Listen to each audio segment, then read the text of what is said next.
मेरा में आ गया है बहुत ही धमाकेदार ट्विस्ट, जहां पर अब जो रक्षित है वो भेष बदल कर डराने वाला है ललित को और उससे एक्सपोज करने वाला है। जी हाँ, आपको बता दें कि यहाँ पर वो एक लड़की बनकर ही उसे डराएगा, क्योंकि यहाँ पर जो ललित है वो लड़कियों की बिल्कुल रिस्पेक्ट नहीं करता, यहाँ तक कि भाई वो तो हद पार करके रखता है, वो अपराजिता को कुछ नहीं समझता। जिसके बाद यहाँ पर रक्षित वो अब एक प्लान बनाता है फिर अपराजिता के साथ मिलकर और कहता है कि तुम्हें डाइवोर्स चाहिए ना, अब देखो वो तुम्हें कैसे डाइवोर्स देता है, अब देखो मैं क्या करता हूँ। जी हाँ, सीरियल में यही देखने को मिलता है, जहां पर आप देखेंगे कि एक तरफ पहले रक्षित के बर्थडे पर उसे बहुत कुछ सुना देती है अपराजिता की माँ, वो बिल्कुल भी शर्म नहीं करती कि ये अप्पू का बॉस है। जिसके बाद यहाँ पर वो तो चला जाता है, लेकिन साथ ही अपराजिता उससे माफी मांगती है। यहाँ पर अपराजिता से वो माफी मांगता है ये कहते हुए कि मेरी वजह से तुम्हें कितना कुछ सुनना पड़ा, ये सोचो। जिसके बाद अब अपराजिता कहती है आप इतने अच्छे हैं, लेकिन मेरी माँ को बिल्कुल भी आपकी रिस्पेक्ट नहीं है, आपकी कदर नहीं है। जिसके बाद यहाँ पर अब जो रक्षित होता है वो कहता है कि ये सब छोड़ो, ये बताओ कि तुम कब तक अपनी सहेली के घर में रह सकती हो,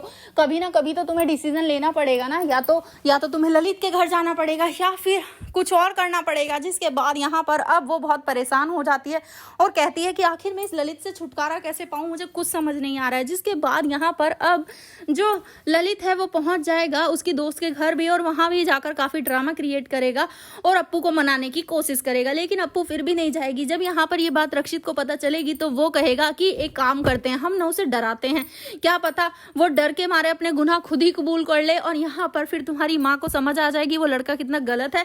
जिसके बाद बिल्कुल ऐसा ही होता है, यहाँ पर अप्पू सब कुछ रिकॉर्ड कर लेगी और उसके बाद जब अपनी माँ को दिखाएगी तब भी उसकी माँ यही कहेगी कि कोई बात नहीं बेटा, एडजस्ट कर ले, कुछ दिन रह कर दे, क्या पता सब कुछ सही हो जाए। लेकिन यहाँ पर अपराजिता कहने वाली अपनी माँ से कि एक बात बताओ, आपको मैं खुशी खुशी अच्छी नहीं लगती क्या? मतलब जब तक मैं दुख में ना रहूं आपको तभी अच्छी लगूंगी मैं, जब वो मुझे मारेगा, पीटेगा, दुखी रखेगा। तो अब देखना इंटरेस्टिंग होगा क्या ये सब सुनने के बाद उसकी माँ को कुछ रियलाइज होगा और वो जिद नहीं करेगी ललित के यहाँ पर भेजने की अप्पू को। आपको क्या लगता है हमें कमेंट जरूर करें। ऐसी खबरों से जुड़े रहने के लिए आप हमारे चैनल को जरूर सब्सक्राइब कर लें।